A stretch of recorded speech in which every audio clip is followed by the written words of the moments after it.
और पिछली वीडियो में हमने देखा था कि शंख, चक्र और सीप अगर आपकी हथेली के उंगली के पहले पर्व पे बनते हैं तो वो किस तरीके का फल देते हैं। तो आज की जो हमारी वीडियो है, आज जो हम जानेंगे कि अगर आपकी हथेली के किसी भी भाग पर, किसी भी पर्वत पे अगर वो शुभ चिन्ह बनते हैं तो वो किस तरीके के फल देंगे। तो हमको ये देखना है कि अगर वो जो चिन्ह है आपके पर्वतों के किसी भी भाग पर बनते हैं तो उस पर्वत की वो गुणों में वृद्धि कर देंगे, उस पर्वत के जो भी गुण हैं उसमें बढ़ोतरी कर देंगे। एक बात आपको हमेशा याद रखनी है कि अगर वो जो चिन्ह हैं किसी रेखाओं के साथ बनते हैं, किसी रेखाओं से मिलकर बनते हैं तो वो आपको शुभ फल देते हैं। लेकिन अगर वही चिन्ह स्वतंत्र बनते हैं, बिना किसी रेखा से मिलकर बनते हैं तो वो आपको ज्यादा शुभ फल देते हैं। तो ये बात आपको हमेशा याद रखनी है। तो चलिए शुरू करते हैं वीडियो और देखते हैं कि ऐसे कौन से वो चिन्ह हैं जो आपकी हथेली पे होने पर वो आपको शुभ फल देते हैं। तो चलिए शुरू करते हैं वीडियो। सबसे पहले हम त्रिभुज की बात करते हैं शुभ चिन्हों में। अगर ये चिन्ह आपको कई लोगों के हाथों में बनता हुआ नजर आएगा और ये चिन्ह जिस भी स्थान पर बनेगा उसके गुणों में ये वृद्धि कर देगा।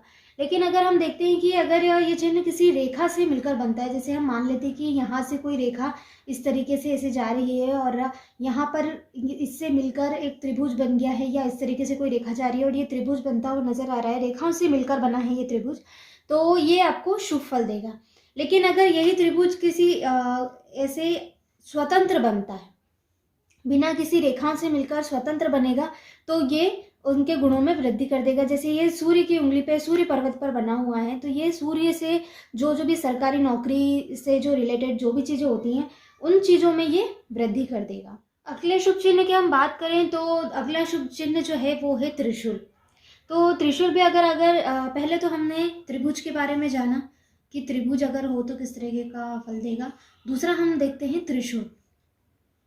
अगर त्रिशूल भी अगर आपके हाथ में अगर नज़र आता है तो वो भी काफ़ी अच्छे फल देता है। और विशेषकर जो है ये आपको त्रिशूल जो है शनि पर्वत पर बनता हुआ नज़र आता है। यहाँ पर आपको त्रिशूल इस तरीके से बनता हुआ नज़र आएगा, क्योंकि वैसे तो कहीं पर बन सकता है लेकिन अधिकतर जो त्रिशूल बनता है वो शनि पर्वत पर ही बनता है। और आपको एक बात विशेषकर ये ध्यान रखनी है कि किसी किसी के हाथों में त्रिशूल जो है वो कुछ इस तरीके से बनता है, रेखा गई है और एक रेखा जो है दो भागों में जिनकी दो शाखाएं निकली हुई है, उसको हम त्रिशूल नहीं कहेंगे, ठीक है ना। इस तरीके से एक रेखा जाती है और दो शाखाएं निकल जाती हैं, तो इसको हम त्रिशूल बिल्कुल भी नहीं कहेंगे, क्योंकि बहुत से लोगों के हाथों में जो आपको नज़र आएगा वो इसी तरीके से नज़र आएगा।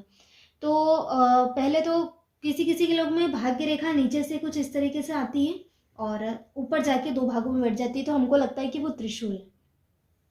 लेकिन कुछ ही हाथों में आपको इस तरीके से नजर आएगा कि एक रेखा गई है और बीच में से इस तरीके से त्रिशूल बन रहा है, स्वतंत्र त्रिशूल बनता है और जिस भी स्थान पर बनेगा उसके गुणों में वृद्धि कर देगा। लेकिन विशेषकर जो इसके फल होते हैं वो आपको शनि पर्वत पे दिखाई देंगे, क्योंकि शनि पर्वत पर अगर त्रिशूल बनता है तो वो धन की वृद्धि करेगा और उसके फल आपको दिखेंगे भी। नेक्स्ट हम देखते हैं कि अगर हाथ में स्वस्तिक का चिन्ह हो। तीसरा है स्वास्तिक का चिन्ह। अगर आपके हाथ में स्वास्तिक का चिन्ह है तो ये भी काफ़ी शुभ माना जाता है, विशेषकर कि ये जो आपको मिलेगा गुरु पर्वत पर आपको स्वास्तिक का चिन्ह बनता हुआ नजर आएगा, क्योंकि ये जो है वैसे अन्य भागों में बन सकता है लेकिन अधिकतर लोगों के हाथ में आपको गुरु पर्वत पे ही दिखाई देगा। और जिसके हाथ में ये चिन्ह होता है वो जो व्यक्ति होता है उसके गुरुओं के गुणों से वो पूर्ण होता है, यानी कि गुरु के जितने भी गुण जो होते हैं वो उसमें आपको दिखाई देंगे, उसमें आपको वृद्धि होगी, सभी प्रकार की मान प्रतिष्ठाएं मिलेंगी। और ऐसा व्यक्ति जो होता है उसके गुरु जो होता है वो काफ़ी अच्छा होता है। और दूसरी बात ये कि ऐसे व्यक्ति के अंदर आपको एक अध्यापक के जो गुण होते हैं वो आपको नज़र आएंगे। एक बात और ये कि ज़रूरी नहीं कि वो इस तरीके से ही पूरा बना हुआ हो, कुछ इस तरीके से भी बनता है स्वास्तिक का चिन्ह। अगर आपके हाथ में भी इस तरीके का भी बन रहा है तो भी वो स्वास्तिक का चिन्ह ही कहलाएगा। नेक्स्ट हम देखते हैं मत्स्य का चिन्ह। कुछ मछली के आकार का इस तरीके का चिन्ह आपको नजर आता है और ये जो चिन्ह है वो आपके करतल के नीचे वाले हिस्से में इस तरीके से बनता हुआ नजर आता है और यहीं पे वो बनता है चिन्ह वैसे तो। और ये जो जिसके भी हाथों में ये चिन्ह होता है वो काफ़ी शुभ कहा गया है, और ऐसा व्यक्ति जो है वो अन्य व्यक्तियों की अपेक्षा ज़्यादा श्रेष्ठ होता है, ज़्यादा प्रसिद्धि प्राप्त करता है। अगला हम देखते हैं चतुर्भुज। अगर आपके हाथ में भी चतुर्भुज बनता है तो ये भी काफ़ी ज़्यादा शुभ होता है। यदि ये जो है अगर किसी भी स्थान पर बना हो तो उसके गुणों में तो वृद्धि करता ही है, और साथ में उस चीज़ों के उस स्थान के दोषों को भी खत्म करता है। यानी कि अगर कोई भी पर्वत है या कोई भी रेखा है जिसमें किसी प्रकार का दोष है, जैसे हम देखते हैं कि अगर पर्वत आपका धंसा हुआ है या किसी प्रकार के उसमें अशुभ चिन्ह है और उसके ऊपर अगर इस तरीके का चतुर्भुज बना हुआ है तो उस दोष को ये खत्म कर देता है। मानते हैं कि अगर सूर्य पर्वत जो है इस पर एक तिल बना हुआ है और उसके ऊपर इस तरीके का चतुर्भुज बना हुआ है, तो तिल जो है उसके अशुभ दोषों को ये चतुर्भुज खत्म कर देगा।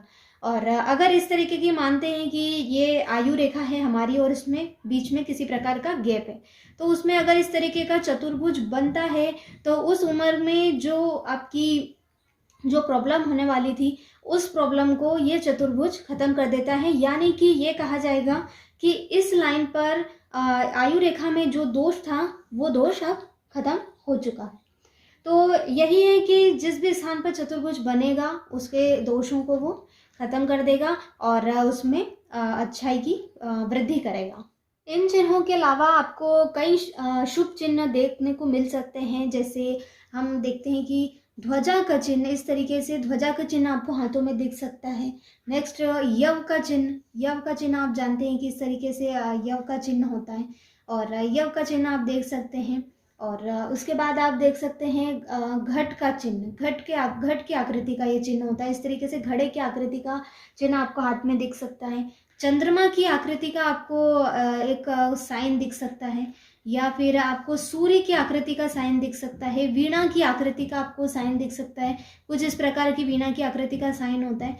तो मंदिर का आपको दिख सकता है, शंख का, कमल का, ऐसे बहुत सारे चिन्ह हैं जो आपको हाथों में बनते हुए दिख सकते हैं। यव का चिन्ह अगर किसी की सारी उंगलियों में अगर आपको इस तरीके से बनता हुआ नजर आता है तो वो व्यक्ति दूसरों की अपेक्षा काफ़ी सक्सेस होता है। और अगर अंगूठे में अगर किसी का यव का चिन्ह बना हुआ है तो वो व्यक्ति जो है वो संतान से, धन से, सभी प्रकार का सुख भोगता है। और इस तरीके से आपको कई प्रकार के शुभ चिन्ह मिल सकते हैं और जो हाथों पर बनने पर आपको हमेशा शुभ फल ही देते हैं।